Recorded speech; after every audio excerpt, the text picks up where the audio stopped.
Good morning. Good morning. Good morning.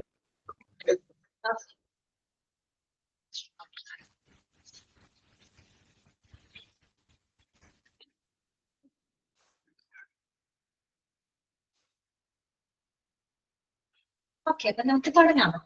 അപ്പൊ കഴിഞ്ഞ ദിവസം നമ്മള് ഹോസ്പിറ്റൽ അഡ്മിനിസ്ട്രേഷൻ ആണ് ചാപ്റ്റർ ആണ് നമ്മൾ നോക്കുന്നത്. അപ്പൊ അതിനകത്ത് നമ്മൾ ഒരു 2-3 പേജൊക്കെ നോക്കി അല്ലേ. അതായത് അഡ്മിനിസ്ട്രേഷൻ എന്ന വാക്ക് എവിടെ നിന്നാണ് ഒറിജിനേറ്റ് ചെയ്ത് വന്നത്, അതിന്റെ മീനിങ്ങുകളൊക്കെ നമുക്ക് മനസ്സിലായിട്ടുണ്ടാവും. പിന്നെ നമ്മൾ അഡ്മിനിസ്ട്രേഷന്റെ 2 ഡെഫിനിഷൻസ് പഠിച്ചു, 2 പേരുടെ കേട്ടോ. ആരുടെയൊക്കെയായിരുന്നു? ഒന്ന് ഹെർബർട്ട് സൈമന്റെ, പിന്നെ ലൂതർ ഗെർലിക്കിന്റെ കേട്ടോ. 2 നോക്കി വെക്കണേ. പിന്നെ നമ്മൾ പറഞ്ഞത് ഒരു ഹോസ്പിറ്റൽ അഡ്മിനിസ്ട്രേറ്ററുടെ റോൾസ് ആൻഡ് റെസ്പോൺസിബിലിറ്റി അല്ലെ. ചെറിയ രീതിയിൽ നമ്മൾ പറഞ്ഞു, ഒരു പോയിന്റ് ആയിട്ടൊന്നും പഠിച്ചിട്ടില്ല, പക്ഷെ ജനറൽ ആയിട്ട് നമ്മൾ കണ്ടിരുന്നു അല്ലെ. പിന്നെ നമ്മൾ പറഞ്ഞ ഏറ്റവും ഇമ്പോർട്ടന്റ് ആയിട്ടുള്ള ഒരു പോയിന്റ് ആയിരുന്നു ഒരു ഹോസ്പിറ്റൽ അഡ്മിനിസ്ട്രേറ്ററുടെ റോൾസ് ആൻഡ് റെസ്പോൺസിബിലിറ്റി എന്ന് പറയുന്നത് അത് ഒരു ഹോസ്പിറ്റലിന്റെ സൈസിനും കോംപ്ലക്സിറ്റിക്ക് അനുസരിച്ച് വ്യത്യാസം ഉണ്ടായിരിക്കും അല്ലെ. നമുക്കൊരു ഫിക്സഡ് ഡ്യൂട്ടി എന്ന് നമുക്ക് പറയാൻ പറ്റില്ല. അതൊരു ഹോസ്പിറ്റലിന്റെ സൈസിനും അവിടുത്തെ പ്രവർത്തനങ്ങളുടെ കോംപ്ലക്സിറ്റിക്കും അനുസരിച്ച് വ്യത്യാസം ഉണ്ടാവും. പിന്നെ നമ്മൾ പഠിച്ചത് എന്തായിരുന്നു? അഡ്മിനിസ്ട്രേഷന്റെ എലമെന്റ്സ് ആണ്. അത് വളരെ ഇമ്പോർട്ടന്റ് ആണ് കേട്ടോ. അഡ്മിനിസ്ട്രേഷന്റെ 7 എലമെന്റുകൾ നമ്മൾ പഠിച്ചു അല്ലെ. അതിനൊരു കോഡ് വെച്ചിട്ടാണ് നമ്മൾ പറഞ്ഞത് അല്ലെ. പോസ്റ്റ് ഫോർം അല്ലെ. P ഫോർ പ്ലാനിങ് ആണ്, O ഫോർ ഓർഗനൈസിംഗ് ആണ്, S ഫോർ സ്റ്റാഫിംഗ് ആണ്, അതുപോലെ തന്നെ D for directing, CO coordinating, അതുപോലെ R reporting, B for budgeting. Okay, ഇതൊക്കെ ഇമ്പോർട്ടന്റ് ആണ് കേട്ടോ. പിന്നെ ഒരു എന്താ പറയാ അഡ്മിനിസ്ട്രേഷൻ ആ ഒരു മാനേജ്മെന്റിന്റെ ഹാർട്ട് എന്നറിയപ്പെടുന്നത് ഏത് എലമെന്റ് ആണ്? ഡയറക്റ്റിംഗ് ആണ്. അതൊക്കെ ഒന്ന് നോട്ട് ചെയ്ത് വെക്കുന്നു കേട്ടോ. പിന്നെ നമ്മൾ പറഞ്ഞത് അഡ്മിനിസ്ട്രേറ്റീവ് റോളുകളാണ് കേട്ടോ. ഏതൊക്കെ റോളുകളിലാണ് ഒരു അഡ്മിനിസ്ട്രേറ്റർക്ക് പ്രവർത്തിക്കേണ്ടതായിട്ട് വരുന്നത്? അപ്പൊ നമ്മൾ 3 പറഞ്ഞിട്ടുണ്ട് അല്ലെ. പിന്നെ ഇതൊക്കെ സ്കില്ലുകളാണ് ഒരു അഡ്മിനിസ്ട്രേറ്ററിന് ഉണ്ടായിരിക്കേണ്ടത്. സ്കിൽസ് നീഡഡ്, എന്തൊക്കെ സ്കില്ലുകളാണ് അവർക്ക് ഉണ്ടായിരിക്കേണ്ടത്? പിന്നെ നമ്മൾ പറഞ്ഞത് ഇവിടെ വരെയാണ്. ഹോസ്പിറ്റൽ അഡ്മിനിസ്ട്രേഷൻ എന്താണ്, ഹോസ്പിറ്റൽ അഡ്മിനിസ്ട്രേറ്ററുടെ എന്താ പറയാ ഡ്യൂട്ടികൾ എന്തൊക്കെയാണ്, ഇവിടെ വരെയല്ലേ നമ്മൾ പറഞ്ഞത്. ഈ പോയിന്റുകളൊക്കെ നമ്മൾ കഴിഞ്ഞ ക്ലാസ്സിൽ ഡിസ്കസ് ചെയ്തിരുന്നു കേട്ടോ. ഓക്കെ, ഇത്രയും താങ്കൾ ഓക്കെ ആണോ? വായിച്ചൊക്കെ നോക്കിയോ എല്ലാവരും? ക്ലിയർ ആണോ? ഓക്കെ, ഇനി കേട്ടോ ഈ പാരഗ്രാഫ് തൊട്ട് നോക്കാം. ആ പേജിന്റെ ഏറ്റവും ലാസ്റ്റത്തെ പാരഗ്രാഫ് തൊട്ടാണ് നമുക്ക് നോക്കേണ്ടത് കേട്ടോ. ഞാൻ ഓൺമ്യൂട്ട് ചെയ്യണേ.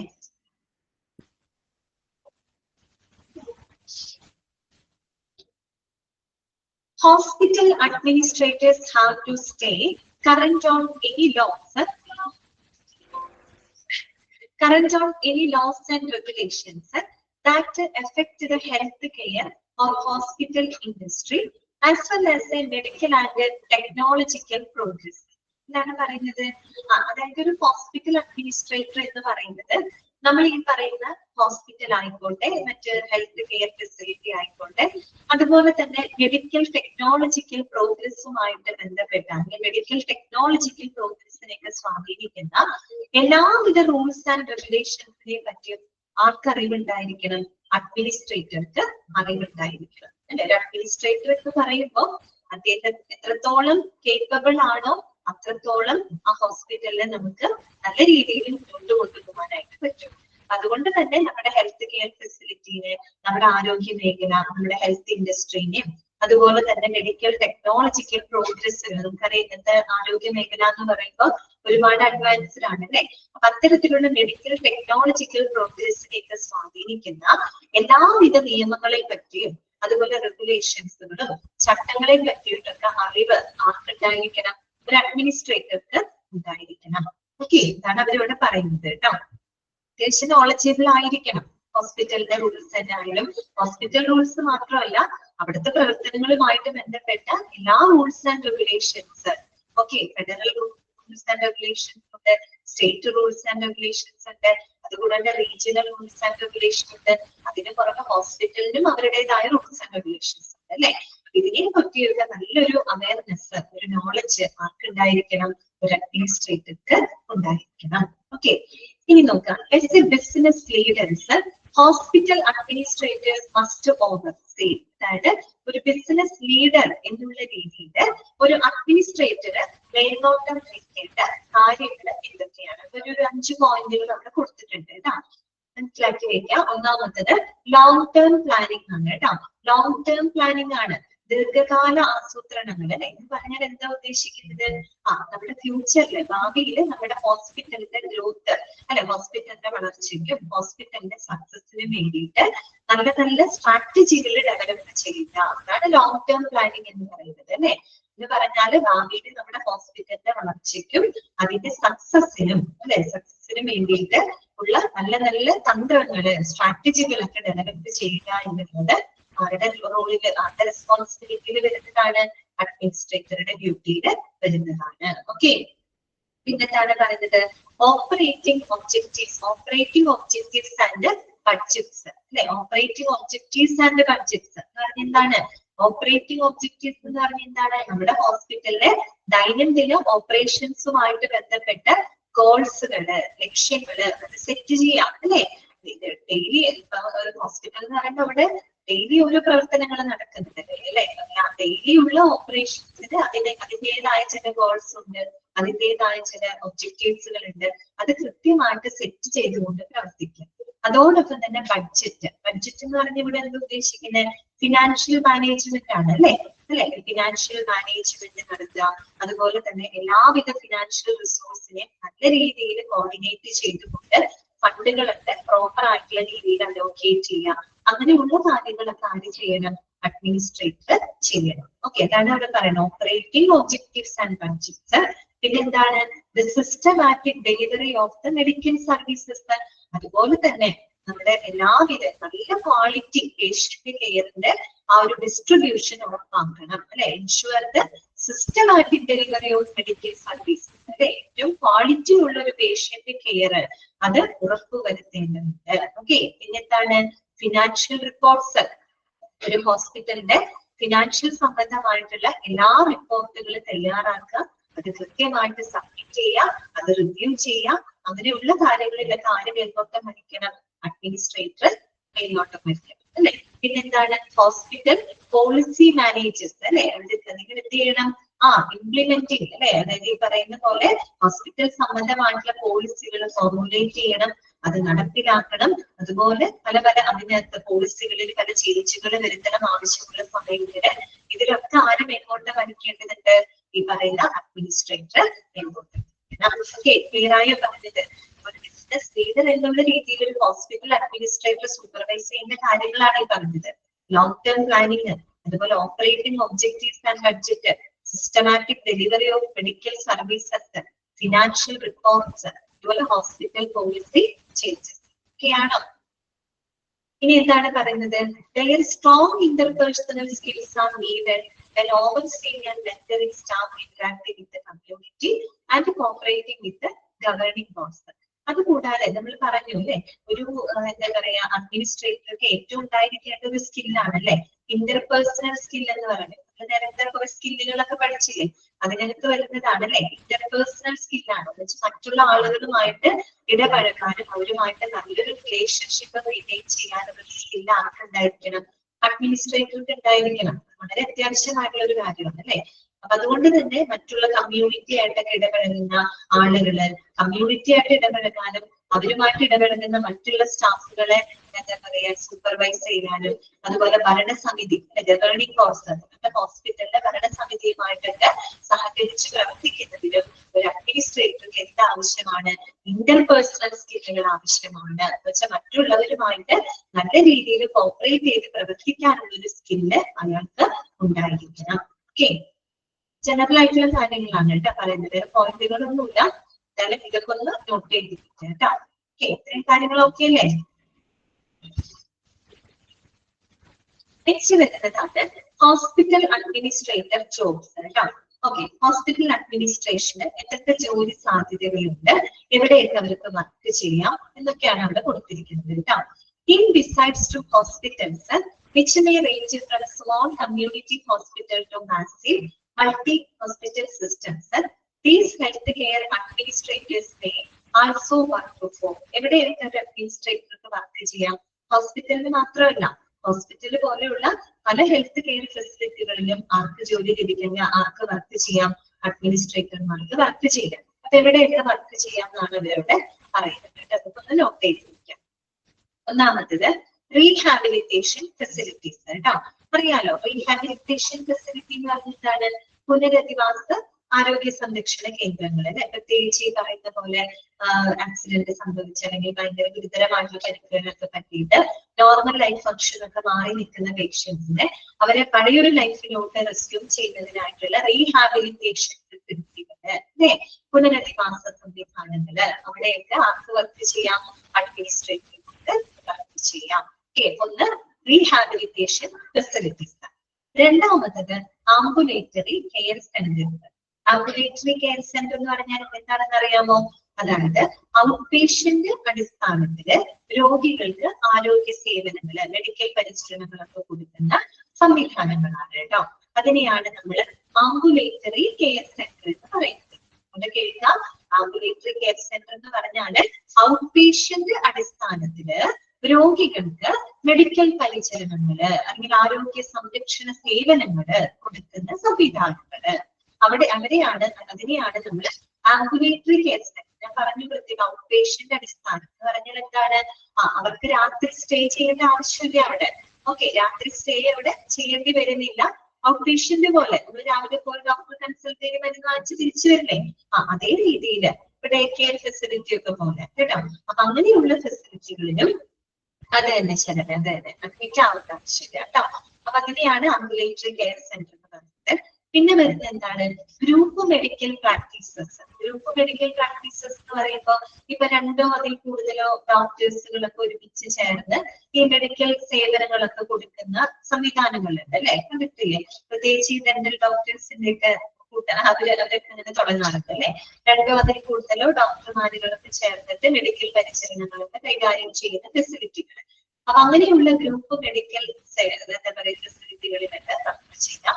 അതുപോലെ തന്നെ ഹോസ്പൈസസ് അല്ലെ, ഹോസ്പൈസസ് ഇൻട്രൊഡക്ഷൻ ഒക്കെ പറഞ്ഞപ്പോ ഹോസ്പിറ്റൽ എവിടെ നിന്ന് ഒറിജിനേറ്റ് ചെയ്ത് വന്നതെന്നൊക്കെ പറഞ്ഞപ്പോ അവിടെ പറഞ്ഞു പോയൊരു വാക്കാണ് അല്ലെ ഹോസ്പൈസ്. ഹോസ്പൈസ് എന്ന് പറഞ്ഞാൽ പ്രത്യേകിച്ച് ഇവിടെ ഉദ്ദേശിക്കുന്നത് നമ്മുടെ ഒരു രോഗിയുടെ അവസാന കാലഘട്ടത്തില് എന്നുവെച്ചാൽ അവരുടെ ഒരു അസുഖമൊക്കെ വന്ന് മരണത്തോടടുക്കുന്ന സമയമുണ്ടല്ലോ, അവസാന ഘട്ടത്തിൽ അവർക്ക് വേണ്ട പിന്തുണ കൊടുക്കുന്ന സംവിധാനങ്ങളായിട്ട് അതാണ് ഹോസ്പൈസ് എന്ന് പറഞ്ഞത്. പിന്തുണ എന്ന് പറഞ്ഞാൽ മാനസികമായിട്ടും ശാരീരികമായിട്ടും സാമൂഹികമായിട്ടും അവർക്ക് ഈ പിന്തുണ കൊടുക്കുന്ന സംവിധാനങ്ങൾ. പാലിയേറ്റീവ് കെയർ ഒക്കെ ഉണ്ടല്ലോ, അതുപോലെയൊക്കെയുള്ള സംവിധാനം. അതാണ് ഹോസ്പൈസസ് നമ്മൾ ഉദ്ദേശിക്കുന്നത്. പിന്നെ വരുന്നത് out patient care facilities. Out patient care facility എന്ന് പറഞ്ഞിട്ടാണ് ആശുപത്രിയിൽ നേരത്തെ പറഞ്ഞ പോലെ തന്നെ ആംബുലേറ്ററി പോലെ തന്നെ, അതായത് ആശുപത്രിയിൽ പ്രവേശിക്കാതെ തന്നെ രോഗികൾക്ക് മെഡിക്കൽ പരിചരണങ്ങളും സേവനങ്ങളൊക്കെ കൊടുക്കുന്ന സംവിധാനങ്ങൾ. ഓക്കെ, അതിനെയാണ് ഔട്ട് പേഷ്യന്റ് കെയർ ഫെസിലിറ്റി എന്ന് പറയുമ്പോൾ എന്തൊക്കെയാവാം? ഡോക്ടേഴ്സിന്റെ ഓഫീസ് ആവാം. ഓക്കെ, ഡോക്ടർമാരുടെ ഓഫീസ് ആവാം, അല്ലെങ്കിൽ ഈ പറയുന്ന പോലെ നമ്മുടെ എന്താ പറയാ മറ്റുള്ള ക്ലിനിക്കുകളൊക്കെ ഇല്ലേ, ക്ലിനിക്കുകള് അങ്ങനെയൊക്കെയുള്ള സംവിധാനങ്ങളാവാം കേട്ടോ. അതാണ് ഔട്ട് പേഷ്യന്റ് കെയർ ഫെസിലിറ്റി. അതന്നെ ക്ലിനിക്കുകളൊക്കെ, അതൊക്കെയാണ് ഔട്ട് പേഷ്യന്റ് കെയർ ഫെസിലിറ്റി. പിന്നെ പറയുന്നത് ഫിസിഷ്യൻ ഓഫീസസ് ആണ്. ഫിസിഷ്യൻ ഓഫീസ് എന്ന് പറഞ്ഞാൽ ഡോക്ടറുടെ പ്രൈവറ്റ് ഓഫീസ് ആണ് കേട്ടോ.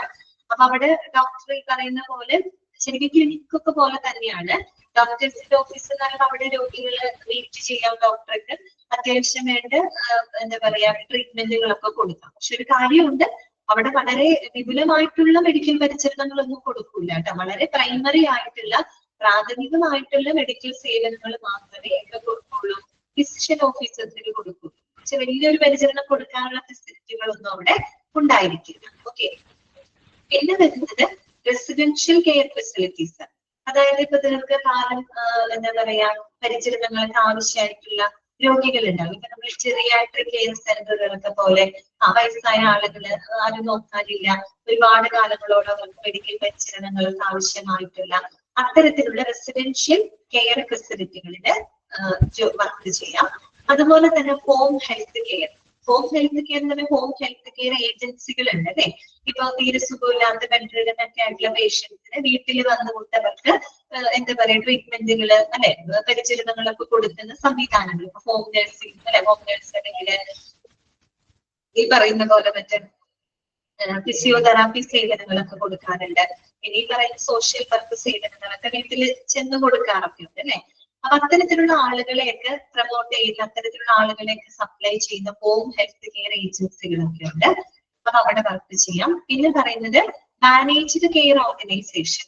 മാനേജ്ഡ് കെയർ ഓർഗനൈസേഷൻ എന്ന് പറഞ്ഞാൽ വേറൊന്നുമല്ല, അതായത് ഡോക്ടേഴ്സും നഴ്സസ് എല്ലാവരും ഉൾപ്പെടുന്ന ഒരു എന്താ പറയാ ഒരു കൂട്ടായ ഒരു എന്താ പറയാ സംവിധാനങ്ങളാണ് കേട്ടോ.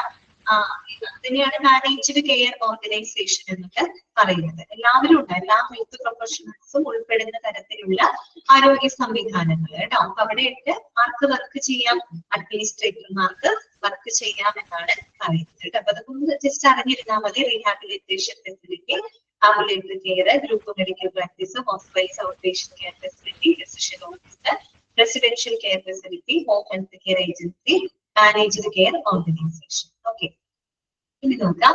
Hospital administrators at the larger facilities may work in specific clinical areas like cardiology, surgery, neurology, obstetrics, and nephrology.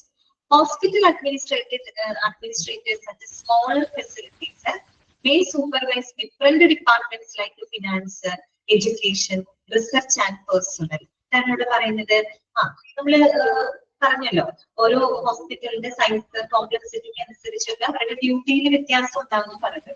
അപ്പൊ പൊതുവെ വലിയ വലിയ ഹോസ്പിറ്റലിൽ ലാർജർ ഫെസിലിറ്റിയിലൊക്കെ വർക്ക് ചെയ്യുന്ന അഡ്മിനിസ്ട്രേറ്റർമാരാണെങ്കിൽ അവർക്ക് വലിയ സ്കോപ്പ് എന്ന് പറയാനില്ല. വലിയ സ്കോപ്പ് ഇല്ലാന്ന് പറഞ്ഞാൽ വേറൊരു അർത്ഥത്തിലല്ല പറഞ്ഞത്. അവരെന്ന് പറയുന്ന സ്പെസിഫിക് ക്ലിനിക്കൽ ഏരിയാസിലൊക്കെ അവർക്ക് വർക്ക് ചെയ്യേണ്ടതായിട്ട് വരും. ഇപ്പൊ കാർഡിയോളജി അല്ലെങ്കിൽ സർജറി, ന്യൂറോളജി, ഒബ്സ്ട്രക്റ്റിവ്സ് എന്ന് പറയുന്ന ഒരു സ്പെസിഫിക് ക്ലിനിക്കൽ ഏരിയയിലൊക്കെ അവർക്ക് വർക്ക് ചെയ്യേണ്ടതായിട്ട് വരാം. വലിയ വലിയ ഫെസിലിറ്റി, വലിയ ഹോസ്പിറ്റൽ ആകുമ്പോൾ ഒരുപാട് ഡിപ്പാർട്ട്മെന്റുകൾ ഉണ്ടാവുമല്ലോ.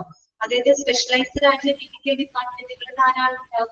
അപ്പൊ ഈ അഡ്മിനിസ്ട്രേറ്റർമാർക്ക് ചില ഡിപ്പാർട്ട്മെന്റുകൾ മാത്രം സ്പെസിഫിക് ആയിട്ട് അവർക്ക് വർക്ക് ചെയ്യേണ്ടതായിട്ട് വരും. കാർഡിയോളജിമാർക്ക് കാർഡിയോളജി മാത്രം, നെഫ്രോളജി അല്ലെങ്കിൽ അങ്ങനെ മറ്റുള്ള ഡിപ്പാർട്ട്മെന്റ്സുകളായിട്ട് അവർക്ക് അധികം എന്ത് വരുന്നില്ല, ആ ഒരു ഇന്ററാക്ഷൻ അവർക്ക് അധികം വരില്ല. അതേസമയം നമ്മള് സ്മോളർ ഫെസിലിറ്റിയിലാണെങ്കിൽ കുറെ കൂടെ ബ്രോഡർ സ്കോപ്പ് ഉണ്ട് അവർക്ക്.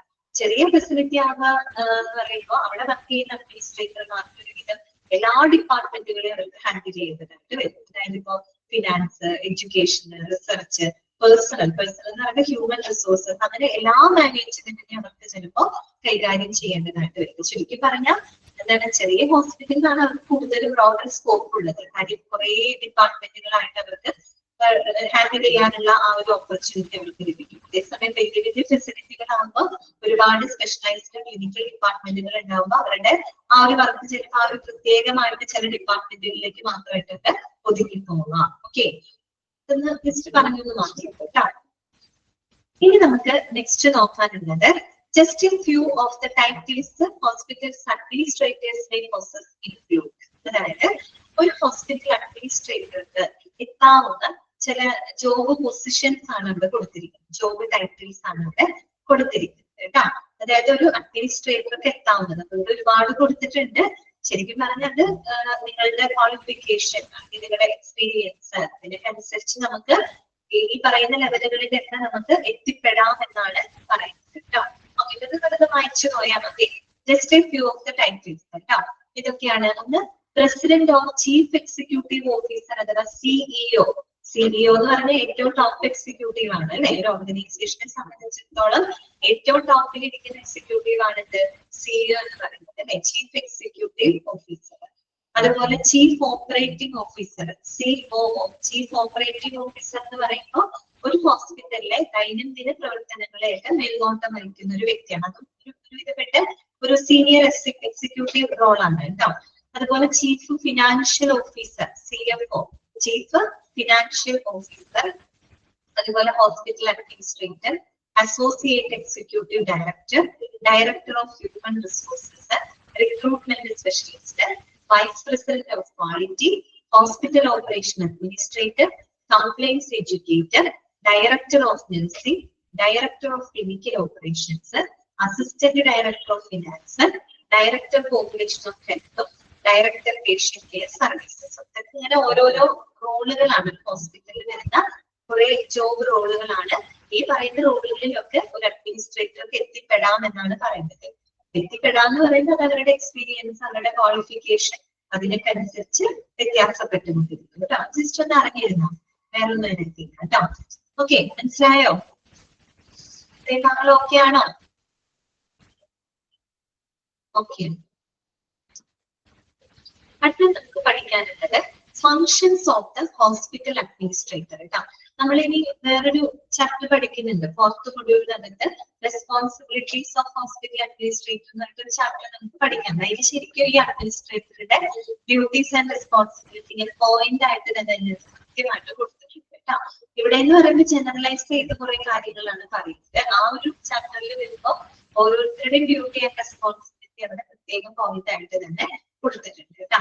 ഓക്കെ, ഇവിടെ നോക്കുന്നത് functions of the hospital administrator കേട്ടോ. ഒരു ഹോസ്പിറ്റൽ അഡ്മിനിസ്ട്രേറ്ററുടെ ഫങ്ഷൻസുകള്, പ്രവർത്തനങ്ങള് എന്തൊക്കെയാണ്? ഒന്നാമത്തെ പോയിന്റ് എന്താണ് പറയുന്നത്? ഹ്യൂമൻ റിസോഴ്സ് ഫങ്ഷൻസ് ആണ്. Human resource functions, HR functions.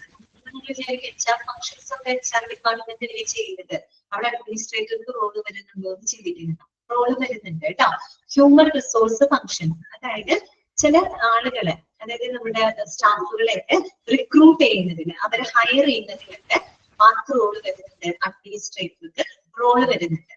Okay, അതായത് പ്രത്യേകിച്ച് ഭയങ്കര സീനിയർ എക്സിക്യൂട്ടീവ് പോസ്റ്റുകളിലുള്ളവരൊക്കെ നമ്മൾ ഈ എൻട്രി ലെവൽ സ്റ്റാഫുകളൊക്കെ ഉണ്ടാവില്ലേ, ഹോസ്പിറ്റലിലെ ഹൗസ് കീപ്പിംഗ് സ്റ്റാഫുകളെ പോലെയുള്ള എൻട്രി ലെവൽ സ്റ്റാഫുകള്, സപ്പോർട്ടിംഗ് സ്റ്റാഫുകള്, അവരുടെയൊക്കെ റിക്രൂട്ട്മെന്റിന്റെ ഇന്റർവ്യൂ പാനലിനകത്ത് ഹോസ്പിറ്റൽ അഡ്മിനിസ്ട്രേറ്റർമാരെ അംഗങ്ങളായിട്ട് വരാറുണ്ട്. അവരെ ഇന്റർവ്യൂ ചെയ്യുന്ന ഇന്റർവ്യൂ പാനൽ ഉണ്ടല്ലോ, ആ പാനലിനകത്ത് ആര് വരാറുണ്ട്? അഡ്മിനിസ്ട്രേറ്റർമാര് വരാറുണ്ട്.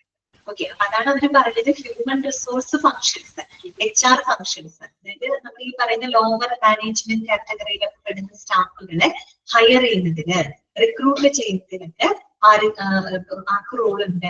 അഡ്മിനിസ്ട്രേറ്റർമാര് ഈ പറയുന്ന പോലെ പാർട്ടിസിപ്പേറ്റ് ചെയ്യുന്നുണ്ട്. അപ്പൊ അങ്ങനെയുള്ള ഫങ്ഷൻസ് ഉണ്ട്. പിന്നെ വരുന്നത് hospital operations, public relation functions. അറിയാലോ, ഹോസ്പിറ്റലിന്റെ പ്രവർത്തനങ്ങളില് അതുപോലെ പബ്ലിക്കുമായിട്ടുള്ള പബ്ലിക് റിലേഷൻസ് ഫങ്ഷൻസ് ഒക്കെ വരുന്നുണ്ട്, ഒരു അഡ്മിനിസ്ട്രേറ്റർക്ക് വരുന്നുണ്ട്. പിന്നെ വരുന്നത് formulation of policies and implementation. അതുപോലെ ആശുപത്രി സംബന്ധമായിട്ടുള്ള എല്ലാവിധ, ഒരു പ്രവർത്തിക്കുന്ന ഹോസ്പിറ്റൽ ഏതാണോ ആ ഹോസ്പിറ്റലുമായിട്ട് ബന്ധപ്പെട്ട പോളിസികള്, നയങ്ങളൊക്കെ ഫോർമുലേറ്റ് ചെയ്യുക, രൂപീകരിക്കുക, അതിന് നല്ല രീതിയിൽ ഇംപ്ലിമെന്റ് ചെയ്യുക, നടപ്പിലാക്കുക. പിന്നെന്താണ്? Ensure compliance with laws, rules എന്നാണ് കേട്ടോ, അവിടെ റൂൾസ് എന്നാണ്, laws, rules, regulations and ethics. അതുപോലെ തന്നെ നമ്മളിപ്പോ നയങ്ങൾ രൂപീകരിക്കുന്നു, നയങ്ങൾ നടപ്പിലാക്കുന്നു, അത് മാത്രം കൊണ്ട് കംപ്ലീറ്റ് ആവുന്നില്ല. ഈ പറയുന്ന നമ്മുടെ ഹോസ്പിറ്റലിലെ എല്ലാ വിഭാഗം ആളുകളും, നമ്മുടെ ഹോസ്പിറ്റലിലെ എല്ലാ ഡിപ്പാർട്ട്മെന്റിലും ഈ പറയുന്ന റൂൾസും റെഗുലേഷൻസും എത്തിക്സുകളൊക്കെ കൃത്യമായിട്ട് പാലിക്കുന്നുണ്ടോ എന്ന് ഉറപ്പുവരുത്തുകയും വേണം. ഓക്കെ, പിന്നെന്താണ്? The hospital acts as a legal representative of the hospital. ശരിക്കും പറഞ്ഞ ഒരു ഹോസ്പിറ്റലിന്റെ ഒരു ലീഗൽ റെപ്രസെന്റേറ്റീവ് ആയിട്ട് പ്രവർത്തിക്കുന്നത് ആരാണ്? അഡ്മിനിസ്ട്രേറ്റർ ആണ്. അതുകൂടാണ്ട് hospital administrator is accountable to make sure that the hospital is abiding by the government rules and whether all the statutory needs are met. അതുകൂടാണ്ട് ഒരു ഹോസ്പിറ്റൽ അഡ്മിനിസ്ട്രേറ്റർ എന്ന് പറഞ്ഞാൽ അദ്ദേഹത്തിന്റെ ഹോസ്പിറ്റൽ, അല്ലെ, ഹോസ്പിറ്റലിന്റെ എല്ലാ ഡിപ്പാർട്ട്മെന്റുകളും എല്ലാവിധ ഗവൺമെന്റ് റൂൾസ് ആൻഡ് റെഗുലേഷൻസും അതുപോലെ തന്നെ നിയമാനുസൃതമായിട്ടുള്ള എല്ലാ റിക്വയർമെന്റ്സുകളും അവര് പാലിക്കുന്നുണ്ട്, അല്ലെങ്കിൽ അവര് നിറവേറ്റുന്നുണ്ട് എന്ന് ഉറപ്പാക്കേണ്ട ഒരു ഉത്തരവാദിത്വം ഉണ്ട് ഹോസ്പിറ്റൽ അഡ്മിനിസ്ട്രേറ്റർക്ക് ഉണ്ട്. ഓക്കെ, ഇതിനൊരു വലിയൊരു റോൾ ഉണ്ട് അവിടെ കേട്ടോ. അടുത്ത പോയിന്റ് ഇതാണ്, has the responsibility to supervise all the activities in hospital. ഒരു ഹോസ്പിറ്റലിൽ നടക്കുന്ന എല്ലാവിധ പ്രവർത്തനങ്ങളെയും സൂപ്പർവൈസ് ചെയ്യുന്നതിനുള്ള റെസ്പോൺസിബിലിറ്റി ഉണ്ട്. അതുകൂടാതെ should make sure that all staffs R aware of the hospitals mission, vision and objectives. അതുപോലെ ഒരു ഹോസ്പിറ്റലിൽ പ്രവർത്തിക്കുന്ന എല്ലാ സ്റ്റാഫുകൾക്കും ആ ഒരു ഹോസ്പിറ്റലിന്റെ ലക്ഷ്യങ്ങൾ, ആ ഹോസ്പിറ്റലിന്റെ വിഷൻ എന്താണ്, മിഷൻ എന്താണ്, അവരുടെ ലക്ഷ്യങ്ങൾ എന്താണ് എന്നതിനെ പറ്റിയിട്ടുള്ള ഒരു അവയർനെസ് എല്ലാ സ്റ്റാഫുകൾക്കും ലഭിക്കുന്നുണ്ട് എന്ന് ഉറപ്പുവരുത്തണം, അല്ലെ? ഇദ്ദേഹം ഒരു അഡ്മിനിസ്ട്രേറ്റർ ആണ്, ശരിക്കും ഓവറോൾ മാനേജ്മെന്റ് ആണ് അഡ്മിനിസ്ട്രേറ്റർ ചെയ്യുന്നത്. അപ്പൊ ഈ പറയുന്ന എല്ലാ ഉത്തരവാദിത്തങ്ങളും അദ്ദേഹത്തിന് ഉണ്ടാവും. ഹോസ്പിറ്റലിൽ പ്രവർത്തിക്കുന്ന എല്ലാ സ്റ്റാഫുകൾക്കും കൃത്യമായിട്ട് ആ ഹോസ്പിറ്റലിന്റെ ലക്ഷ്യങ്ങളെ പറ്റിയിട്ട് അറിവുള്ളവരായിരിക്കണം. അങ്ങനെ അറിവുണ്ടെങ്കിൽ മാത്രമേ അവർക്ക് അതിനനുസരിച്ച് പ്രവർത്തിക്കാനായിട്ട് പറ്റുള്ളൂ, അല്ലെ? അങ്ങനെ അറിവില്ലെങ്കിൽ അവർക്ക് അതിനെ പറ്റി മനസ്സിലാക്കി കൊടുക്കണം. ഒരു അഡ്മിനിസ്ട്രേറ്ററുടെ എന്താ പറയാ പ്രവർത്തനങ്ങളിൽ വരുന്ന കാര്യമുണ്ട് കേട്ടോ. പിന്നെ എന്താണ്, carry out all the management decision in hospital. അതുപോലെ നമ്മുടെ ഹോസ്പിറ്റൽ മാനേജ്മെന്റിന്റെ എല്ലാ തീരുമാനങ്ങളും നല്ല രീതിയിൽ എന്ത് ചെയ്യണം, പ്രാവർത്തികമാക്കണം അല്ലെ. അതിനുള്ളൊരു ഉത്തരവാദിത്തമാണ് അഡ്മിനിസ്ട്രേറ്റർക്ക് ഉണ്ട്. പിന്നെ പറയുന്നത് എന്താണ്, map out the major rules, regulations and procedures and ensure their implementation. എന്താണ്, map out the major rules, regulations and procedures and ensure their implementation. അതുപോലെ തന്നെ ഹോസ്പിറ്റൽ സംബന്ധമായിട്ടുള്ള മേജർ റൂൾസുകൾ എന്ന് പറയുമ്പോൾ ഒരുപാട് റൂൾസുകൾ ഉണ്ടാവും. പേഷ്യന്റ് കെയറുമായിട്ട് ബന്ധപ്പെട്ട റൂൾസ് ഉണ്ടാവും, സേഫ്റ്റി റൂൾസ് ഉണ്ടായിരിക്കും അല്ലെ, അതുപോലെ വേസ്റ്റ് മാനേജ്മെന്റുമായിട്ട് ബന്ധപ്പെട്ട റൂൾസ് റെഗുലേഷൻസ് ഉണ്ടായിരിക്കും. അപ്പൊ അങ്ങനെയുള്ള എല്ലാ റൂൾസും റെഗുലേഷൻസും പ്രൊസീജിയറുകളും കൃത്യമായിട്ട് ട്രാക്ക് ചെയ്യാം, മാപ്പ് ഔട്ട് ചെയ്യാം, എന്നിട്ടോ എൻഷുവർ ദയർ ഇംപ്ലിമെന്റേഷൻ കൃത്യമായിട്ട് നടപ്പിലാണ്. ഇതൊക്കെ സെയിം കാര്യങ്ങൾ തന്നെയാണ് പറയുന്നത്, ഈ കാര്യം തന്നെയാണ് പറയുന്നത്. ഇവിടെയൊക്കെ പറയുന്നതും ഈ പറയുന്നതൊക്കെ സെയിം ആണ് കേട്ടോ. ഓക്കെ, അടുത്തത് എന്താണ്, make sure that rules formulated are in with the hospital policies. അതുപോലെ നമ്മൾ ഹോസ്പിറ്റലിൽ ഫോർമുലേറ്റ് ചെയ്യുന്ന രൂപീകരിക്കുന്ന എല്ലാ റൂൾസ് ആൻഡ് റെഗുലേഷൻസും ഹോസ്പിറ്റൽ പോളിസിയുമായിട്ട് പൊരുത്തപ്പെട്ട് പോകുന്നുണ്ടോ എന്നുള്ളത് കൂടെ ചെക്ക് ചെയ്യണം കേട്ടോ. അതായത് നമ്മൾ ഹോസ്പിറ്റലിന് പല നടത്തിപ്പിന് വേണ്ടിയിട്ട് പല റൂൾസുകളൊക്കെ നമ്മൾ രൂപീകരിക്കും, നമ്മൾ അഡ്മിനിസ്ട്രേറ്റർമാര് ഫോർമുലേറ്റ് ചെയ്യും. അപ്പൊ അങ്ങനെ ഫോർമുലേറ്റ് ചെയ്യുന്ന എല്ലാ റൂൾസ് ആൻഡ് റെഗുലേഷൻസും ഹോസ്പിറ്റലിന്റെ പോളിസികളുമായിട്ട് ഒത്തുപോകുന്നതാണോ, അതുമായിട്ട് മാച്ചിങ് ആണോ എന്നുള്ളത് കൂടെ ഉറപ്പുവരുത്തുന്നു കേട്ടോ. പിന്നെന്താണ്, is accountable four good employer relation.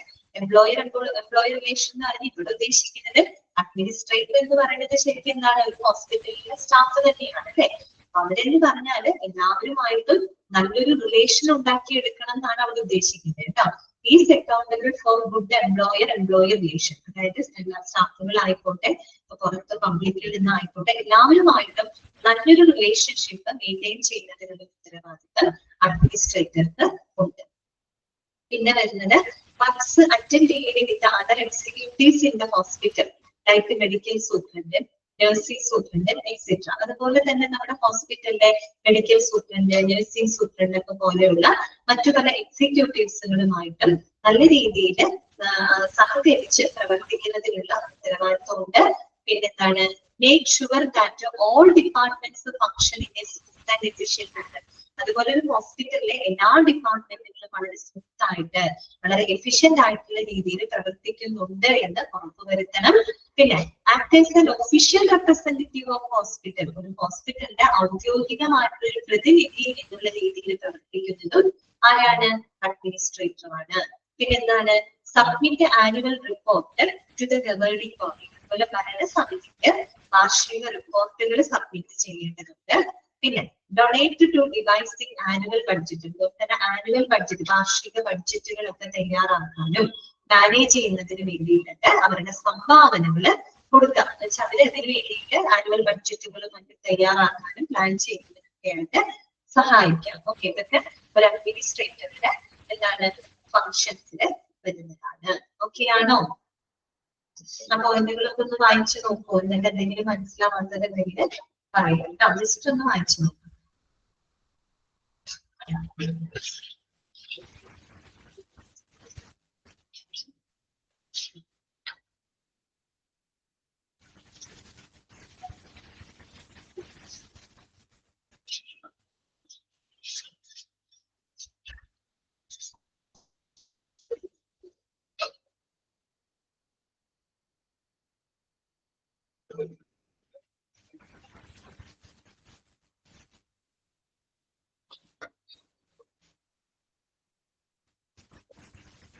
Okay ആണോ? ക്ലിയർ ആയോ എല്ലാവർക്കും? പോയിന്റുകള് മനസ്സിലായോ?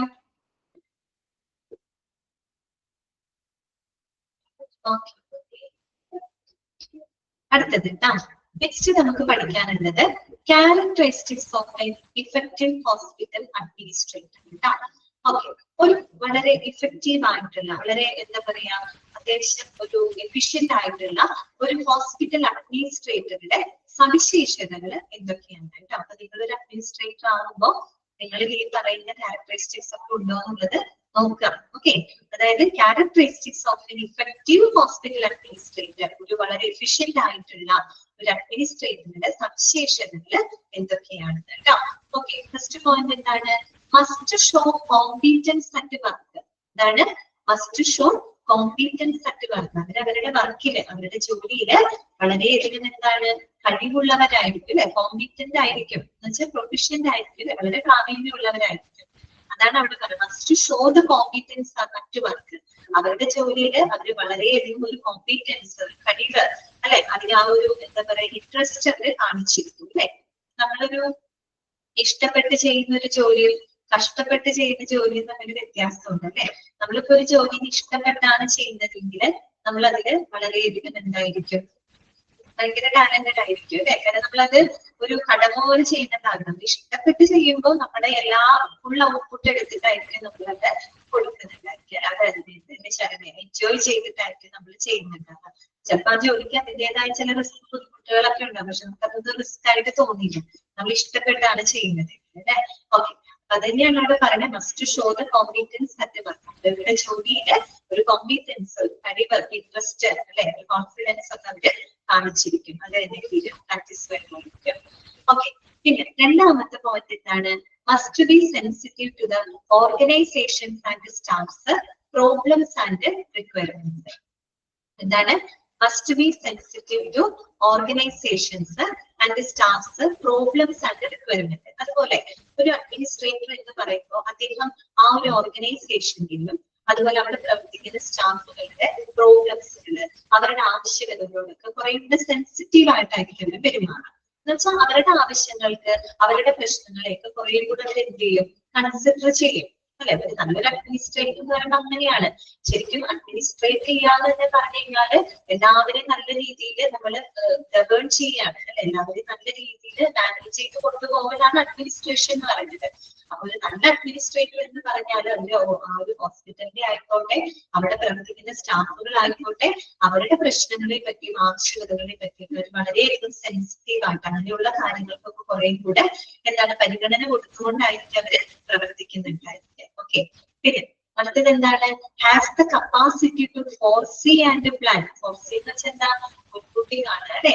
നമ്മൾ ഓൾറെഡി പറഞ്ഞു, long term planning, long term strategies ഉണ്ടാക്കുന്ന ആളാണ് അഡ്മിനിസ്ട്രേറ്റർ എന്ന് പറയുന്നത്. അപ്പൊ കാര്യങ്ങളൊക്കെ നല്ല രീതിയിൽ മുൻകൂട്ടി കാണാനും അതിനനുസരിച്ച് ആസൂത്രണങ്ങൾ നടത്താനും ഒരു കഴിവ് അല്ലെങ്കിൽ അങ്ങനെ ഒരു സവിശേഷത അതിലുണ്ടായിരിക്കും ഒരു അഡ്മിനിസ്ട്രേറ്റീവില് ഉണ്ടായിരിക്കാം. എന്ന് പറയുമ്പോൾ ഏറ്റവും അടുത്തുള്ള കാര്യങ്ങളെയല്ല അവർ ലക്ഷ്യമിടുന്നത്, ഏറ്റവും ലോങ് ടേം ആയിട്ടുള്ള സ്ട്രാറ്റജികൾ ഡെവലപ്പ് ചെയ്യാം അല്ലെ. കാര്യങ്ങളെ വരാൻ പോകുന്ന കാര്യങ്ങളൊക്കെ അവർ മുൻകൂട്ടി കണ്ട് അതിനനുസരിച്ച് പ്ലാനിങ്ങുകളും കാര്യങ്ങളൊക്കെ അവര് തയ്യാറാണ്. ഓക്കെ, പിന്നെന്താണ്? Has the ability to produce new and creative ideas. അതുപോലെ തന്നെ പുതിയ പുതിയ ആശയങ്ങള്, വളരെ ക്രിയാത്മകമായിട്ടുള്ള ക്രിയേറ്റീവ് ആയിട്ടുള്ള ആശയങ്ങളൊക്കെ പ്രൊഡ്യൂസ് ചെയ്യാനുള്ള ആ ഒരു എബിലിറ്റി ഉണ്ടായിരിക്കും അഡ്മിനിസ്ട്രേറ്റർക്ക് ഉണ്ടായിരിക്കും. എന്ത് കാര്യം വരുമ്പോ അതിന്റെ പുതിയ നൂതനമായിട്ടുള്ള ആശയങ്ങള് കൊണ്ടുവരാം അല്ലെ, പുതിയ പുതിയ ഐഡിയാസ് കൊണ്ടുവരാം, അത് ഇംപ്ലിമെന്റ് ചെയ്യാനായിട്ട് ശ്രമിക്കുക, അങ്ങനെയൊക്കെ ഉള്ള കാര്യങ്ങളൊക്കെ അവര് ചെയ്യും. ഓക്കെ, പിന്നെന്താണ്? Has the capacity to coordinate, organise and distribute resources. എന്താണ്? Has the capacity to coordinate, organise and distribute resources.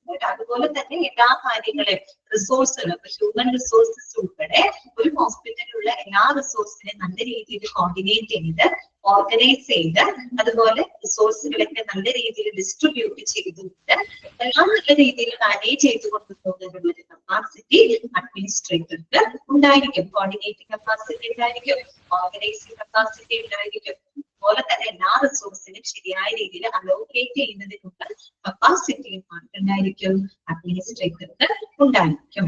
Okay, പിന്നെന്താണ്? Must be able to delegate work and make efficient use of his or her own time അല്ലെ. Delegate ചെയ്യാന്ന് വെച്ചാൽ ചുമതല എന്നുള്ള അർത്ഥമാണ് കേട്ടോ. അവരവരുടെ വർക്കുകളൊക്കെ കൃത്യമായിട്ട് അവരുടെ ചുമതലകൾ നല്ല രീതിയിൽ നിർവഹിക്കും. അത് മാത്രമല്ല അവരുടെ സമയം നല്ല രീതിയിൽ തന്നെ അവർ യൂട്ടിലൈസ് ചെയ്ത് ടൈം എഫിഷ്യന്റ് ആയിട്ട് അവര് ഉപയോഗപ്പെടുത്തും. ചില ആൾക്കാർ എന്താണ് ആവശ്യമില്ലാത്ത കുറെ ടൈം നഷ്ടപ്പെടുത്തും അല്ലെ. നമ്മൾ ജോലി ചെയ്യുമ്പോഴാണെങ്കിൽ നമുക്ക് ലഭിക്കുന്ന സമയം നമ്മള് വളരെ പ്രൊഡക്റ്റീവ് ആയിട്ട് തന്നെ നമ്മള് ഉപയോഗപ്പെടുത്തണം അല്ലെ. അപ്പൊ അങ്ങനെയുള്ളൊരു എബിലിറ്റി ആണ് ഉണ്ടായിരിക്കും, അഡ്മിനിസ്ട്രേറ്റർക്ക് ഉണ്ടായിരിക്കും. പിന്നെ പറയുന്നത് ability to persuade and develop people, ability to persuade and develop people. അതുപോലെ തന്നെ അദ്ദേഹം ഒരു അഡ്മിനിസ്ട്രേറ്റർ എന്ന് പറയുമ്പോൾ അദ്ദേഹം മറ്റുള്ള സ്റ്റാഫുകൾക്ക് അല്ലെ, മറ്റുള്ള അവിടെ പ്രവർത്തിക്കുന്ന ആളുകളെ പെർസ്യൂ ചെയ്യുക, അവരെ കൂടുതൽ പ്രേരിപ്പിക്കുക. ദാറ്റ് മീൻസ് അവര് നല്ല കാര്യങ്ങൾ ചെയ്യാൻ അവരെപ്പോഴും ഒരു സപ്പോർട്ട് കൊടുക്കുക, അവരെ പ്രൊമോട്ട് ചെയ്ത്, അവരെ മോട്ടിവേറ്റ് ചെയ്ത് അല്ലെ, അവരെ സപ്പോർട്ട് ചെയ്ത് എപ്പോഴും അവരെ മുന്നോട്ട് നയിക്കാനായിട്ട് ശ്രമിച്ചുകൊണ്ടേയിരിക്കും അല്ലെ.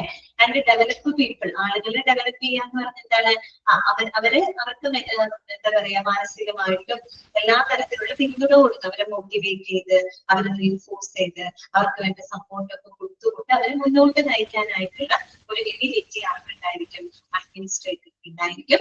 ആൻഡ് ഫൈനലി എന്താണ്, he should be A good communicator, നല്ലൊരു കമ്മ്യൂണിക്കേറ്റർ ആയിരിക്കും, നല്ലൊരു ആശയവിനിമയം നടത്താൻ കഴിവുള്ള ആളായിരിക്കും. കമ്മ്യൂണിക്കേറ്റർ എന്ന് പറയുമ്പോൾ കുറെ ഭാഷകൾ കൈകാര്യം ചെയ്യാനുള്ള കഴിവ് മാത്രമല്ല അവിടെ ഉദ്ദേശിക്കുന്നത്. ഭാഷകളും ഉണ്ട്, അതോടൊപ്പം തന്നെ നമ്മൾ എന്ത് കാര്യം നല്ല രീതിയിൽ കമ്മ്യൂണിക്കേറ്റ് ചെയ്യാനുള്ള ആ ഒരു കഴിവുണ്ടായിരിക്കും. പല പല സിറ്റുവേഷൻ വരില്ലേ, മോശം സിറ്റുവേഷൻ വരും, നല്ല സിറ്റുവേഷൻ വരും അല്ലെ. എപ്പോഴും നമ്മുടെ കമ്മ്യൂണിക്കേഷൻ എപ്പോഴും എന്തായിരിക്കണം, പ്രോപ്പർ ആയിരിക്കണം അല്ലെ. നല്ല രീതിയിൽ കമ്മ്യൂണിക്കേറ്റ് ചെയ്യാനുള്ള ഒരു കഴിവ് ആർക്കുണ്ടായിരിക്കും, അഡ്മിനിസ്ട്രേറ്റർ ഉണ്ടായിരിക്കും. ഇതൊക്കെയാണ് ഒരു നല്ല അഡ്മിനിസ്ട്രേറ്ററുടെ സവിശേഷത എന്ന് പറയുന്നത്. അപ്പൊ നിങ്ങള് ജോലിക്ക് കയറുമ്പോൾ ഇതൊക്കെ നിങ്ങൾ തന്നെ ഡെവലപ്പ് ചെയ്ത് കൊടുക്കുക. ഓക്കെ, നല്ല കഴിവുള്ള കുട്ടികളാണെന്ന് അറിയാം, എങ്കിലും കുറെ കൂടെ ഇംപ്രൂവ് ചെയ്യാനായിട്ട് ശ്രമിച്ചുകൊണ്ടേയിരിക്കുക കേട്ടോ. ഓക്കെ, ഇനി നമുക്ക് ലാസ്റ്റ് നോക്കാനുള്ളത് ബില്ലിംഗ് സ്പെഷ്യലിസ്റ്റ് ആണ് കേട്ടോ.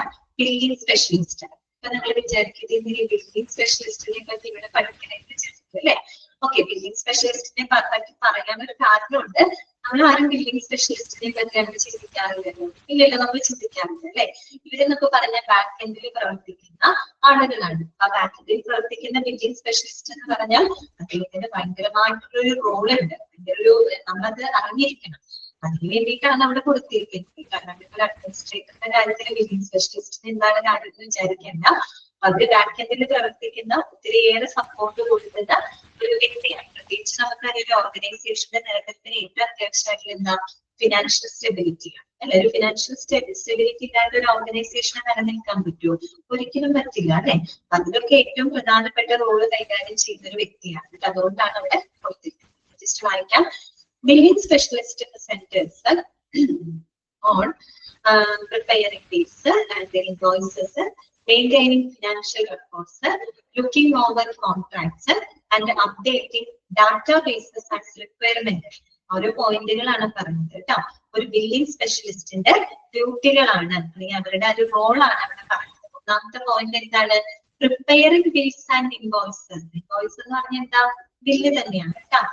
പ്രിപ്പയറിംഗ് ബിൽസ് ആൻഡ് ഇൻവോയ്സസ്, അതായത് ബില്ലുകളൊക്കെ പ്രിപ്പയർ ചെയ്യാം. പ്രത്യേകിച്ച് ഈ പറയുന്ന രോഗികളുടെ ബില്ലുകളാവാം, അതുപോലെ മറ്റുള്ള ആളുകള്, പിന്നെ ഇൻഷുറൻസ് കമ്പനികള് അവരുടെയൊക്കെ ബില്ലുകള് കൃത്യമായിട്ട് പ്രിപ്പയർ ചെയ്യാം, അങ്ങനെയുള്ള കാര്യങ്ങള്. പിന്നെന്താണ്, മെയിൻറ്റൈനിങ് ഫിനാൻഷ്യൽ റെക്കോർഡ്, കൃത്യമായിട്ടുള്ള ഫിനാൻഷ്യൽ റെക്കോർഡുകൾ മെയിൻറ്റെയിൻ ചെയ്യും കേട്ടോ.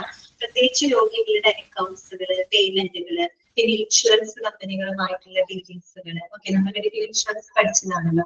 അപ്പൊ അത്തരത്തിലുള്ള ഫിനാൻഷ്യൽ റെക്കോർഡുകളൊക്കെ കൃത്യമായിട്ട് മെയിൻറ്റെയിൻ ചെയ്യാം. അതുപോലെ ലുക്കിംഗ് ഓവർ കോൺട്രാക്റ്റുകൾ, കരാറുകളൊക്കെ അവലോകനം ചെയ്യാം. കരാറുകൾ അവലോകനം ചെയ്യാന്ന് പറഞ്ഞാല് ഇപ്പോ നമ്മൾ ഇൻഷുറൻസ് കമ്പനികളൊക്കെ ആയിട്ടുള്ള എഗ്രിമെന്റുകള്, അതുപോലെ തന്നെ ഹോസ്പിറ്റലിന്റെ തന്നെ മറ്റ് സ്റ്റേക്ക് ഹോൾഡേഴ്സ് പാർട്ട്നേഴ്സുമായിട്ടുള്ള എഗ്രിമെന്റുകള്, അങ്ങനെയുള്ള കാര്യങ്ങളൊക്കെ കൃത്യമായിട്ട് എന്ത് ചെയ്യാം, അവലോകനം ചെയ്യാം. അപ്ഡേറ്റിംഗ് ഡാറ്റാബേസസ് ആസ് റിക്വയർമെന്റ്സ്, അതുപോലെ തന്നെ ഫിനാൻസ് സംബന്ധമായിട്ടുള്ള കാര്യങ്ങള്, റിക്വയർമെന്റ്സുകള് കൃത്യമായിട്ട് സിസ്റ്റത്തിൽ അപ്ഡേറ്റ് ചെയ്യാം. ഇതൊക്കെ ആരാണ് ചെയ്യുന്നത്, ഒരു ബില്ലിംഗ് സ്പെഷ്യലിസ്റ്റ് ആണ്. ചുരുക്കി പറഞ്ഞാല് ഫിനാൻഷ്യൽ സംബന്ധമായിട്ടുള്ള എല്ലാ കാര്യങ്ങളും ഓവറോൾ മാനേജ്മെന്റ് ആണ് നടത്തുന്നുണ്ട്, ബില്ലിംഗ് സ്പെഷ്യലിസ്റ്റ് നടത്തുന്നുണ്ട് അല്ലെ. ഓക്കെ, അപ്പൊ നോക്കാം. The job also necessitates seeing into that all information is entered correctly and making financial reports. അതോടൊപ്പം തന്നെ നമ്മൾ ഒരു ബില്ലിംഗ് സ്പെഷ്യലിസ്റ്റ് എന്ന് പറയുമ്പോൾ പ്രത്യേകിച്ച് ഫിനാൻസ് സംബന്ധമായിട്ടുള്ള കാര്യങ്ങളാണ് അത്രയേറെ എന്താ പറയുക ശ്രദ്ധ കൊടുക്കേണ്ട ഒരു കാര്യമാണ്. അപ്പൊ നമ്മൾ ഈ പറയുന്ന സിസ്റ്റത്തിലൊക്കെ എല്ലാ വിവരങ്ങളും കൃത്യമായിട്ട് കറക്റ്റ് ആയിട്ട് എൻട്രി ചെയ്യുന്നുണ്ടോ, അതൊക്കെ ഉറപ്പ് വരുത്തണം കേട്ടോ. നമ്മള് സാമ്പത്തികമായിട്ടുള്ള കാര്യങ്ങളൊക്കെ ആകുമ്പോൾ കൃത്യമായിട്ടുള്ള കണക്കും കാര്യങ്ങളൊക്കെ നമ്മൾ എൻട്രി ചെയ്യുന്നതിലൊന്നും ഒരിക്കലും തെറ്റുകളൊന്നും വരാനായിട്ട് പാടില്ല. അപ്പൊ എല്ലാ വിവരങ്ങളും കറക്റ്റ് ആയിട്ട് എൻട്രി ചെയ്യുന്നുണ്ടോ, അതുപോലെ ഫിനാൻഷ്യൽ റിപ്പോർട്ടുകൾ മറ്റും തയ്യാറാക്കുന്നതിനൊക്കെ ആർക്ക് റോള് വരുന്നുണ്ട്? ബില്ലിംഗ് സ്പെഷ്യലിസ്റ്റിന് റോള് വരുന്നുണ്ട്. അതുകൂടാതെ their role is often overlooked owing to its back-end nature. നേരത്തെ പറഞ്ഞല്ലോ, ശരിക്കും നമ്മള് അവരുടെ ആ റോളിനെ പറ്റി അധികം നമ്മൾ ചിന്തിക്കാറില്ല. കാരണം ഇവര് ബാക്ക്-എൻഡ് സപ്പോർട്ട് കൊടുക്കുന്ന സ്റ്റാഫുകൾ, ബാക്ക്-എൻഡിൽ പ്രവർത്തിക്കുന്ന ആളുകളാണ്. പക്ഷെ ഏറ്റവും ഇമ്പോർട്ടന്റ് ആയിട്ടുള്ള റോള് ചെയ്യുന്നൊരു ആൾക്കാരാണ് കേട്ടോ. അപ്പൊ നമുക്ക് billing clerks provide valuable support to clinicians in that they support providers to get paid for the services rendered. അതുകൂടാതെ ഈ ബില്ലിംഗ് ക്ലർക്കുകൾ എന്ന് പറഞ്ഞാൽ അവർ ഡോക്ടേഴ്സിനെ ഹെൽപ്പ് ചെയ്യുന്നുണ്ട്, ക്ലിനിഷ്യൻസിനെ സഹായിക്കുന്നുണ്ട്. അതെങ്ങനെയാണ്? അവര് കൊടുക്കുന്ന, ഒരു ഡോക്ടർ കൊടുക്കുന്ന സേവനങ്ങൾക്ക് അവർക്ക് ശരിയായ രീതിയിൽ പേയ്മെന്റ് ലഭിക്കുന്നതിലും പേയ്മെന്റ് ലഭിക്കുന്ന കാര്യത്തിലും ആർക്ക് പങ്കുണ്ട്? ബില്ലിംഗ് ക്ലർക്കിന് പങ്കുണ്ട്. ഓക്കെ, പിന്നെന്താണ്?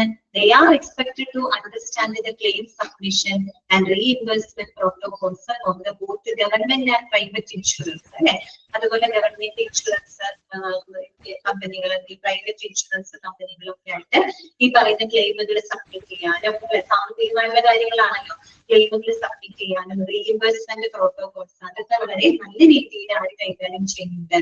ബില്ലിംഗ് സ്പെഷ്യലിസ്റ്റ് കൈകാര്യം ചെയ്യുന്നുണ്ട്. പിന്നെ പറയുന്നത് clerks also offer important insight into A hospital or clinicians complaints effects and responsibilities. വേറെ ഒന്നുമില്ല കേട്ടോ.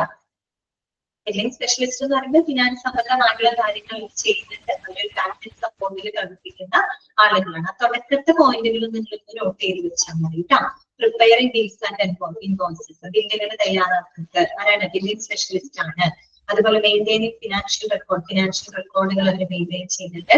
ലുക്കിംഗ് ഓവർ കോൺട്രാക്ട്, അല്ലെ, കൃത്യമായിട്ടുള്ള കരാറുകൾ അവര് അവലോകനം ചെയ്യുന്നുണ്ട്. അപ്ഡേറ്റിംഗ് ഫിനാൻഷ്യൽ അല്ലെ ഇൻഫർമേഷൻ ഡാറ്റ ബേസസ് കൃത്യമായിട്ട് സിസ്റ്റത്തിനകത്ത് ഫിനാൻഷ്യൽ സംബന്ധമായിട്ടുള്ള കാര്യങ്ങളൊക്കെ അപ്ഡേറ്റ് ചെയ്യുന്നതും ആരാണ്? ബില്ലിംഗ് സ്പെഷ്യലിസ്റ്റ് ആണ്. ഓക്കെ, ഇതോട് കൂടിയിട്ട് നമ്മുടെ ആ ഒരു ചാപ്റ്റർ ഇവിടെ അവസാനിക്കുന്നുണ്ട്. ഹോസ്പിറ്റൽ അഡ്മിനിസ്ട്രേഷൻ ഏറ്റവും ഇമ്പോർട്ടന്റ് ആയിട്ടുള്ള ഭാഗങ്ങൾ എന്ന് പറഞ്ഞാൽ അഡ്മിനിസ്ട്രേഷന്റെ വാക്ക് എവിടെ നിന്നാണ് ഒറിജിനേറ്റ് ചെയ്യുന്നത്? രണ്ട് ഡെഫിനേഷൻ ഇമ്പോർട്ടന്റ് ആണ്. പിന്നെ അഡ്മിനിസ്ട്രേഷന്റെ ഇലമെന്റ്സ് ഭയങ്കര ഇമ്പോർട്ടന്റ് ആണ്. ചാപ്റ്ററിൽ ശരിക്കും ഏറ്റവും ഇമ്പോർട്ടന്റ് ആയിട്ടുള്ള ഭാഗം എന്ന് പറഞ്ഞാൽ അഡ്മിനിസ്ട്രേഷന്റെ എലമെന്റ്സ് ആണ് കേട്ടോ. അത് ഭയങ്കര ഇമ്പോർട്ടന്റ് ആണ്. അത് പഠിച്ചു വെക്കണം കേട്ടോ. മറ്റുള്ളത് പഠിക്കുന്നതല്ല, അത് നമ്മൾ ഇമ്പോർട്ടന്റ് ആയിട്ട് തന്നെ നോക്കി വെക്കണം. അതിന് എങ്ങനെ വേണമെങ്കിലും ചോദിക്കാം കേട്ടോ. ചിലപ്പോ കോഡ് നിന്നിട്ട് അത് എന്താണ് റെപ്രസെന്റ് ചെയ്യുന്നത് ചോദിക്കാം, അല്ലെങ്കിൽ പ്ലാനിങ് എന്താണ്, ഓർഗനൈസിങ് എന്താണ്. ഓക്കെ, അതൊക്കെ ഒന്ന് നോട്ട് ചെയ്ത് നോക്കാം കേട്ടോ. ഓക്കെ, ക്ലിയർ ആണോ? ചാപ്റ്റർ ഓക്കെ ആണോ നിങ്ങൾക്ക്? ഓക്കെ ആണ്. അപ്പൊ നമുക്ക് എന്റെ ലാസ്റ്റത്തെ ചാപ്റ്റർ ആണ് കേട്ടോ. ആ ഒരു ചാപ്റ്ററും കൂടെ കഴിഞ്ഞാല് എന്റെ പോർഷൻസ് ഒക്കെ തീരും. അപ്പൊ ആ ചാപ്റ്റർ എന്താണ്? റെസ്പോൺസിബിലിറ്റീസ് ഓഫ് ഹോസ്പിറ്റൽ അഡ്മിനിസ്ട്രേഷൻ ആണ് കേട്ടോ. ഇത് നമുക്ക് ജസ്റ്റ് അത് വേണമെങ്കിൽ ഒന്ന് തുടങ്ങി വെക്കാം കേട്ടോ.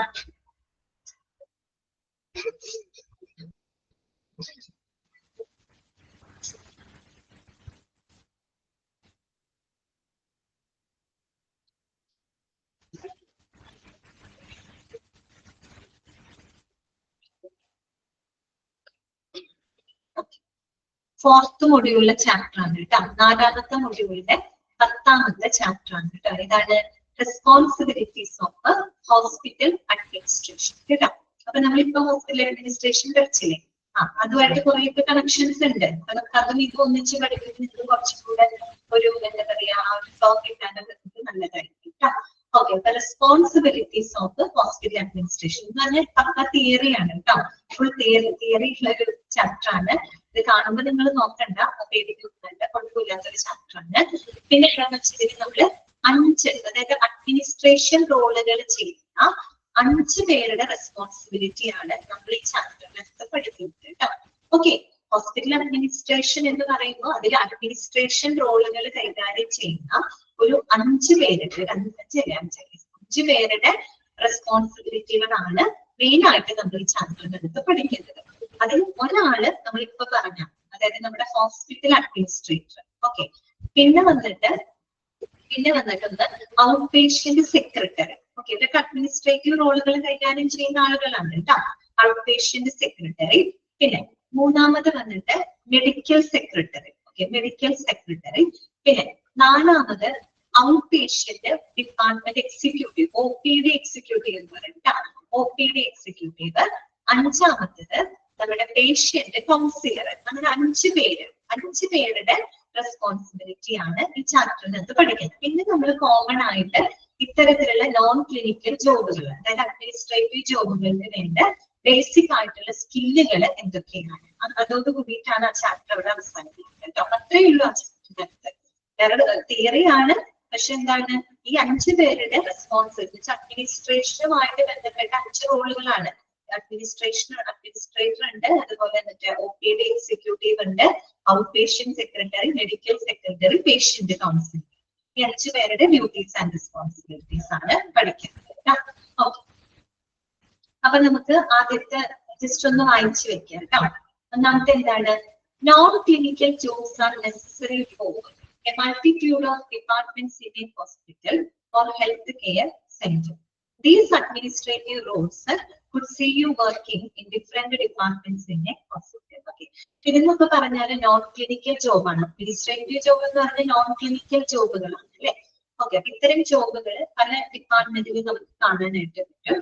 അപ്പൊ അതിൽ ആദ്യം നമ്മൾ പഠിക്കുന്നത് റെസ്പോൺസിബിലിറ്റീസ് ഓഫ് ഹോസ്പിറ്റൽ അഡ്മിനിസ്ട്രേറ്റർ. ഒരു ഹോസ്പിറ്റൽ അഡ്മിനിസ്ട്രേറ്ററുടെ റെസ്പോൺസിബിലിറ്റീസ് എന്തൊക്കെയാണ്. അപ്പൊ ഇതിനകത്ത് നമുക്ക് 11 കേട്ടോ, 10 പോയിന്റുകൾ കേട്ടോ. 11ാമത്തെ പോയിന്റ് അല്ല കേട്ടോ, 11ാമത്തെ പോയിന്റ് ഒന്നുമില്ല, ജനറലൈസ് ചെയ്ത് പറഞ്ഞിരിക്കുന്നതാണ്. മൊത്തം 10 പോയിന്റുകളാണ് ഇതിനകത്ത് വരുന്നത്. നിങ്ങൾ എന്ത് പഠിച്ചാൽ മതി, പോയിന്റ് മാത്രം പഠിച്ചാൽ മതി കേട്ടോ. പോയിന്റ് മാത്രം പഠിച്ചു വെച്ചാൽ മതി. എന്തൊക്കെയാണ് നമുക്ക്, strategic planning, financial management, policy development and implementation. ഇതൊക്കെ നമ്മൾ അവിടെ പറഞ്ഞിട്ടുണ്ട്, ജനറൽ ആയിട്ട് പറഞ്ഞു പോയതായിരുന്നു കേട്ടോ. അതുപോലെ ഹ്യൂമൻ റിസോഴ്സ് മാനേജ്മെന്റ്, പിന്നെ facilities and equipment management, quality assurance and patient safety, പിന്നെ community relations, risk management, information management, collaboration and leadership. ഇത്രയും ഡ്യൂട്ടികളാണ്. ഇത് മാത്രമല്ല കേട്ടോ, ഇതിപ്പോ ഏതാനും ചില റെസ്പോൺസിബിലിറ്റി മാത്രമേ നമ്മൾ പറഞ്ഞിട്ടുള്ളൂ, ഒരുപാടുണ്ട്. പക്ഷെ ഈ പറയുന്ന റെസ്പോൺസിബിലിറ്റീസ് ആണ് നമുക്ക് പഠിക്കാനായിട്ടുള്ളത് കേട്ടോ. ഓക്കെ, അപ്പൊ ഒന്നാമത്തെ നോക്കിയേ, സ്ട്രാറ്റജിക് പ്ലാനിംഗ് ആണ് കേട്ടോ.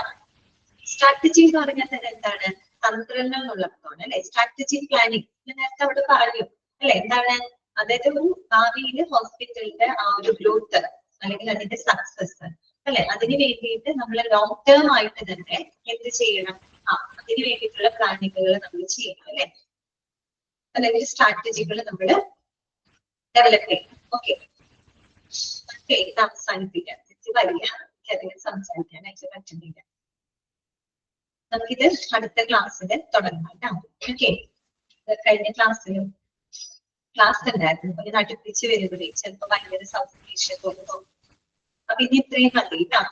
നെക്സ്റ്റ് ക്ലാസ്സിൽ ഡിസ്കസ് ചെയ്യും. ഓക്കെ, അപ്പൊ അൺമ്യൂട്ട് ചെയ്യാം കേട്ടോ. ഇന്നത്തെ ക്ലാസ്സിൽ നിങ്ങൾക്ക് എന്തെങ്കിലും ഡൗട്ടുകൾ ഉണ്ടെങ്കിൽ ചോദിക്കാം. ഓക്കെ,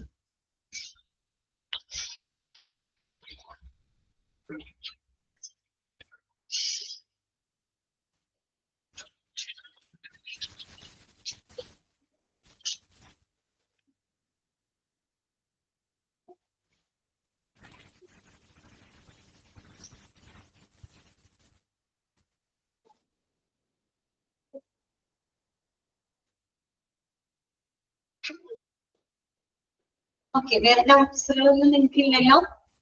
ഓക്കെ അല്ലേ? ഇതിന്റെ എനിക്കധികം പറയാനായിട്ട് പറ്റില്ല, ഭയങ്കര ബുദ്ധിമുട്ട് പോയിപ്പോ. അപ്പൊ നമുക്ക് ഇത് അടുത്ത ക്ലാസ്സിൽ പറയാം. അത് കുഴപ്പമില്ല, നമുക്ക് എടുക്കുന്ന ചാപ്റ്റർ ആണ് കേട്ടോ, പഠിക്കാൻ ബുദ്ധിമുട്ടൊന്നുമില്ല. അപ്പൊ നമുക്ക് നെക്സ്റ്റ് ക്ലാസ്. Thank you.